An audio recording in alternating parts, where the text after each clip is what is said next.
Hey everyone, Erin the Impatient Gardener here. Hope you're all doing well. Today I am working on a few little projects, kind of helter-skelter. And the first one, it has to do with this amaryllis. So if you recall when I planted up all the amaryllis, this one is Magical Touch. I planted 2 of these. This is how they are looking right now. There's always one. When you plant a pair, invariably, there's always one that's a little bit ahead of the other. Anyway, if you recall, I was waiting for some Wakefield handmade pots to come in, and they have. So I ordered these for myself, as you do. And so now I'm actually going to transplant these 2 amaryllis into the 2 Wakefield handmade pots that I got because I was kind of waiting for these to come. And actually, we're kind of right on schedule for these to look good for the holidays. So my timing actually on these was pretty good.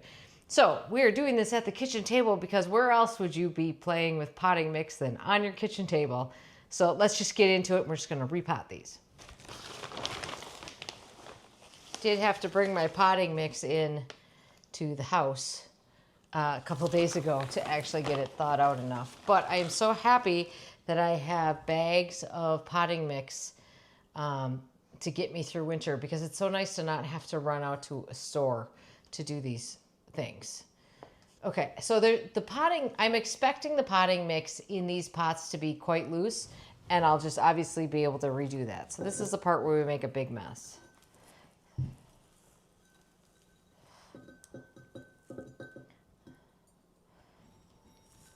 So I'm just going to say what's interesting is that already these amaryllis are starting to feel almost hollow. It's amazing how with amaryllis, once they start doing their growing, there's like a shell of a bulb left there.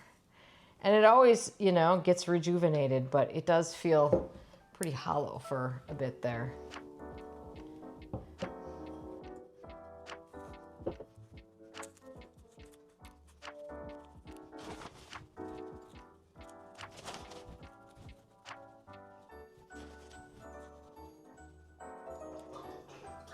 All right, there we go for that one. By the way, these pots do have drainage in them. The way Peter Jackson, who is the potter behind Wakefield Handmade, makes his pots is a lot of times when they have the attached saucers, he puts a hole right down here. And actually that hole is actually his finger. He makes that with his finger. So it's actually Peter's finger making that hole. So anyways, that's your drainage hole right there. And I only like to plant amaryllis in pots with drainage holes.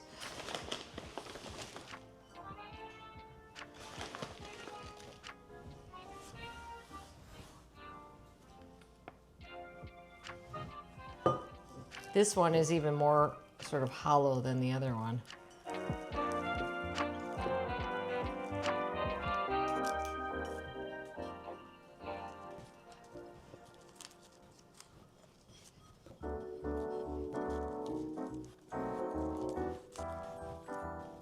Okay, now apparently putting stuff in the top of amaryllis pots to beautify them is controversial.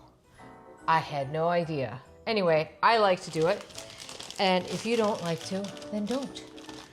I like this little ridiculously colored chartreuse moss.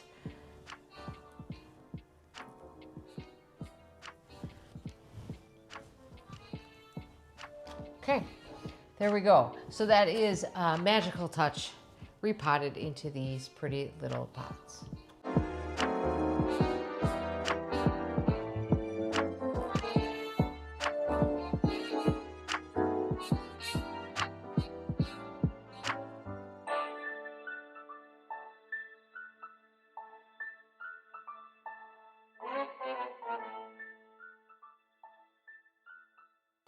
So these are the Amazone, I never did figure out how to pronounce that, bulbs. And you can see we've got 2 that are exactly the same, one that's slow, and all of which needs some more soil because the puppy thinks this is super fun to rip apart almost every day. So I'm just going to pack in a little bit more soil and nestle those in there a little bit better. Hopefully we can get these to Christmas without him eating them.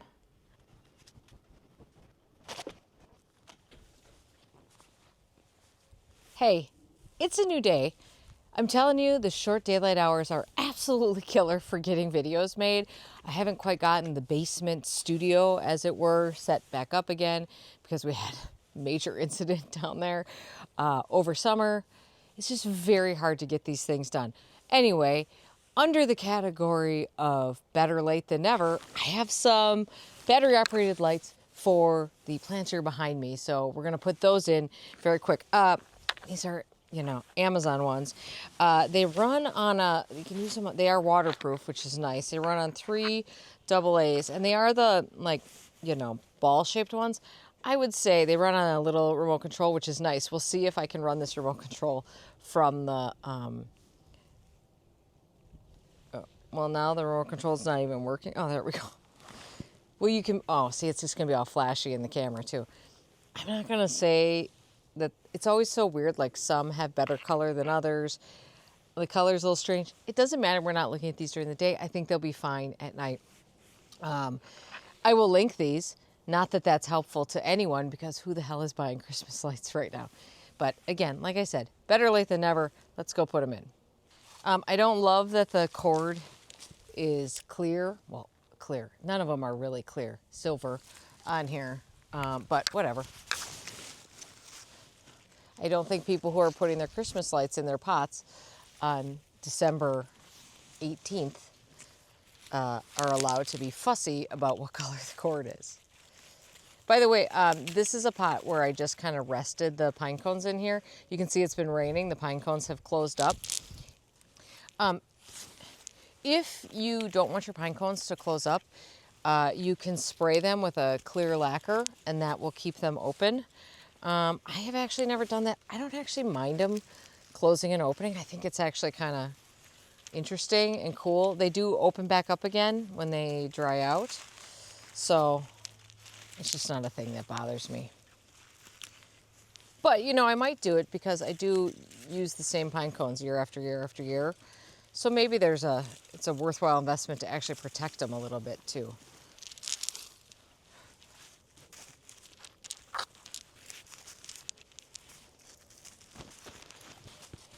So you might imagine that since I'm putting Christmas lights on a pot right now, I am a little bit behind on my Christmas stuff. I do not have a tree up yet. I've only baked 1 batch of cookies, and I usually do about 12 different kinds of cookies. I don't know if that's even going to happen this year. Usually, I mean, the neighbors are going to be upset probably because every year I give the neighbors cookies. I honestly don't know if that's going to happen this year. I have not finished my Christmas shopping, and you know, there's a variety of reasons why that's been happening, including that I was a little bit under the weather, so I lost an entire weekend day to that. And you know, weekends are precious at around the holidays. So anyway, I am feeling a little bit stressed about the Christmas gift situation, which I'm hopefully going to sort out today or tomorrow at the latest. But beyond that, I have sort of come to terms with, you know, if it doesn't all happen, it's okay. I think we need to be okay. This one is just getting jammed in the middle, as I often do. It's kind of sticking up a little bit more than I would like it to, but I'm afraid that it's actually not going to be bright enough to see anything if I try to mask that anymore. I don't think that's too bad. You're not going to see that from back there. Okay, let's call that good. Let's see what that looks like. Oh, well, I'm going to say it's not the most attractive thing, to be honest.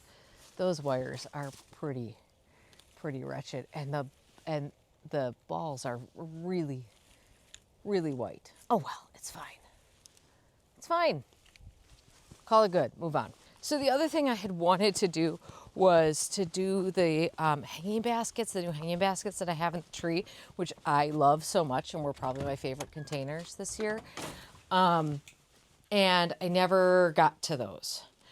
So I don't have a lot of stuff left, but what I do have is some garland left. If I can reach a pruner here. So I do have this garland left from, it's actually technically roping. I learned this year that there is a distinct difference between garlands and roping. And I think maybe we can do something with it.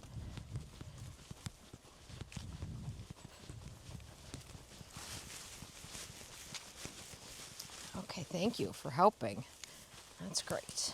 Since my plan was to actually plant these, I didn't fully clean the plants out of them. And no, we're not gonna do that. But I am gonna cut the whatever's hanging off the sides here. These are obviously done for. I'll leave the rest of that stuff can stay in there. I'm not gonna bother trying to get any of that stuff out because we are not sticking anything in. We're just going to sort of casually rest on top.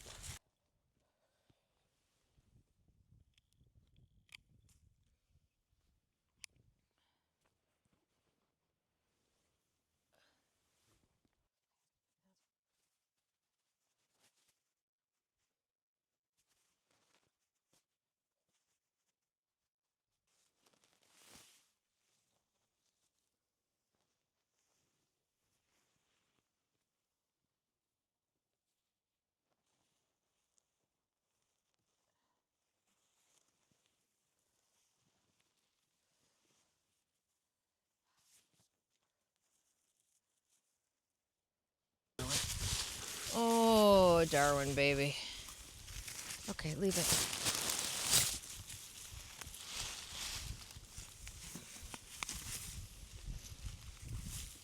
All right, we're not winning any prizes here. No one else sees this except for me. I think it looks good. Welcome to day 3, or the 3rd day of shooting, but maybe 4 days since I started this, and the most disjointed YouTube video I have ever made. But here we are, back in the kitchen again, fighting daylight. It's probably very echoey. I'm sorry about that. One more project we're gonna do, and then I promise I will release you from the chaos that is this video. I wanted to show you a little bit of a check-in and repotting on a couple of things I've been growing from cuttings. And the first is these Pelargoniums, AKA geraniums. And these are, it's called Pink Batik is the variety. No, I should not be allowing my cuttings to flower, but I'm not an animal, so I can't help it. They're so pretty. They're down there in the basement under lights, putting out these absolutely gorgeous flowers, and who am I to quash their joy? Anyway, these were plants that I grew in the pool pots out at the cottage this year, and I am not a huge Pelargonium fan, but this one is so pretty, and I wanted to save it because I thought this actually could be beautiful grown in mass. So what I did was I saved the parent plants, but I also took cuttings from it, and actually the cuttings are doing much better than the 2 parent plants that I saved. And Pelargoniums grow so well from cuttings. They take super easily. Let me show you what I used for them. Now, generally when you take a Pelargonium cutting, you wanna aim for stems that don't have flowers on them.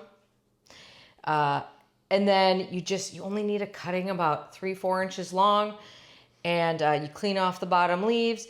I used a little bit of this. This is the rooting powder. You probably could get it. They root so easily that you probably wouldn't need this, but it does speed the process up. And then what I do is I grew them in these 4-inch tall pot. These are tall 4-inch pots, and I just poke a little hole in there and stick a cutting in. I think each one has about 4 cuttings in. I only brought up 1 because they all look about the same. So I could show you how I'm repotting these and why I know it's time to repot these. That's the Pelargoniums. Before we do that, I did want to check in on one other thing, which is the Anoarfedera cuttings, which I never showed you. And that's because I intended to take cuttings. You guys know that my Anoarfedera, I love it. I have it in the other room overwintering. I cut it back dramatically to bring it in the house. It grows a lot and it grows fast, and it's very hard to support all that growth on it when it's in the house. So I cut it back to, well, I'll show you, but I cut it back to probably 2 feet or something because I'm just trying to keep that plant alive. It will, once I get it back outside in summer, it will grow like crazy. So I'm not worried about it getting growth then. However, I intended to take cuttings of it when I did that, and I forgot. And then you guys reminded me, but so did my mom. Because my mom was like, could I just try a cutting from that to see if that works? So I went out to the compost pile and grab the cuttings. They had been sitting out there for like, grab the prunings that I had cut off. They had been sitting out there for probably 3-4 days, maybe even longer, and took a bunch of cuttings. Those I actually stuck in water first, and they did start doing some rooting, and then I put them into pots. So I have 2 pots like this. This is the more successful of the 2 pots. The other one I think dried out too much, and there's only 1 cutting in there that's still viable. Here you can see this one is definitely doing well. In fact, I could cut off this big leaf right now, but you can tell this one is definitely doing well. This one has some new growth on top, so I think this one will be good. This one appears to be alive, but I don't see any new growth on the top. So I am not going to pot these up yet today, because what I look for is I want to see roots through the bottom. Like they don't have to be coming out like crazy, but I want to see some roots coming out of the bottom of the pot. So I'm going to let these keep going, but I did want to just give you the update on these. Not bad for cuttings saved from the compost pile several days later. Okay, so now we're going to make another mess in the kitchen, and I'm going to pot up these cuttings into their own pots, because on these, it's going to be hard for you to see, but there are roots coming that I can see through the bottom here. All right, so the first thing I'm going to do is I really should cut these flowers off, but I don't want to. Maybe we'll just leave them on for now. Okay, but the first thing I'm going to do is dump these out and see what we have here. Oh, okay, right? So nice roots there at the bottom, as you can see. And then I think I have about 4, it looks like there's 5 cuttings in here actually. So then I'm just gonna gently try to tease these apart so they can each be potted up separately. Oh my gosh, actually I think this one has way more than that. I do not have enough pots up here for this. Okay, so there's obviously 1.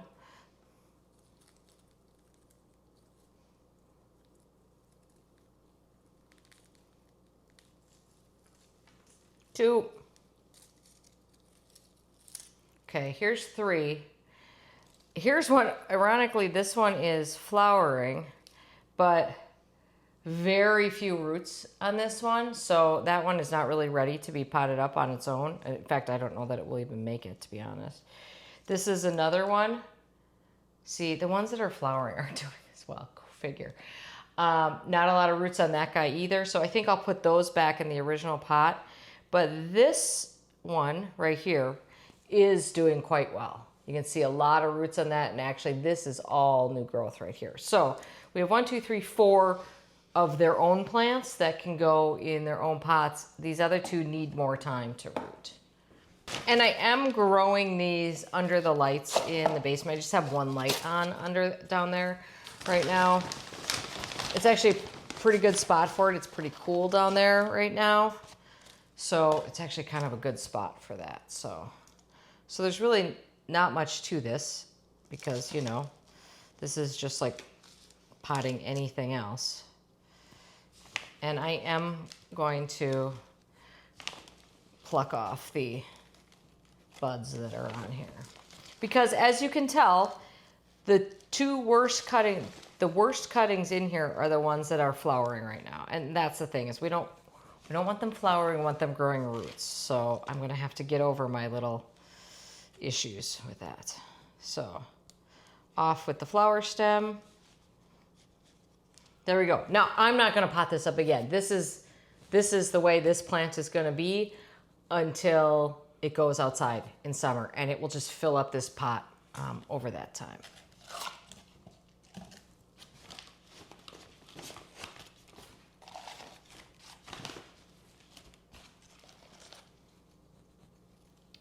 Another one where I need to pluck off a flower stem. You can tell, like, these leaves are, this is not a geranium that is supposed to have like colored leaves. This is just plain green leaves on this one. So that's stress. And I will say some of these got a little dry, which, you know, the rule when you're growing cuttings is just keep them evenly moist all the time. I think the fact that they got a little dry on occasion is just more proof of how easy it is to grow pelargoniums from cuttings. By the way, I have another one that I just brought the mother plant in.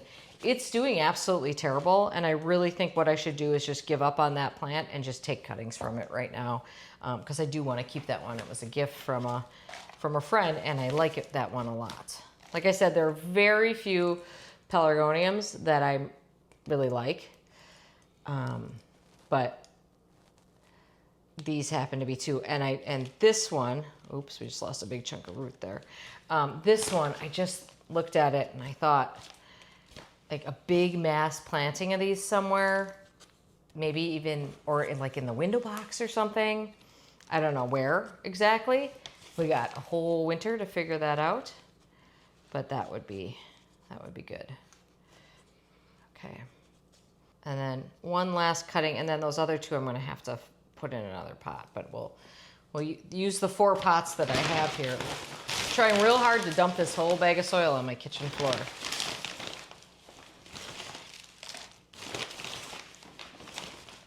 And actually, I don't need any more of that because this soil right here is perfectly fine. I'm just using, by the way, I just use the potting mix I use for everything for growing these cuttings in. It's Organic Mechanic container blend.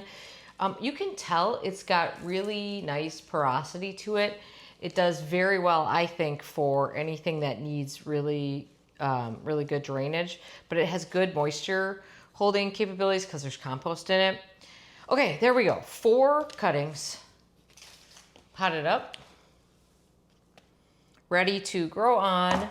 And then, like I said, I have 3 more 4-inch pots growing cuttings like that in the basement. So if everything works out, I should end up with probably 16 to 20 plants, which is amazing. So there's that. This one is by far the best looking one because the leaves are all green. All right, thank you for coming along with me on this bizarre, weird video of doing everything over a period of time. I am gonna get my butt in gear here. It's just with the holidays, weekend filming is whatever. You guys understand. We'll get there. Hang with me. Thanks for watching. Here, I'll pick a flower for you. Here we go, folks. This one's for you. All right, you guys have a great day. Thank you so much for watching. If you enjoyed the chaos, subscribe. And if you did, maybe subscribe anyway, because I promise they won't all be like this. All right, catch you guys later. Thanks for watching. Bye-bye.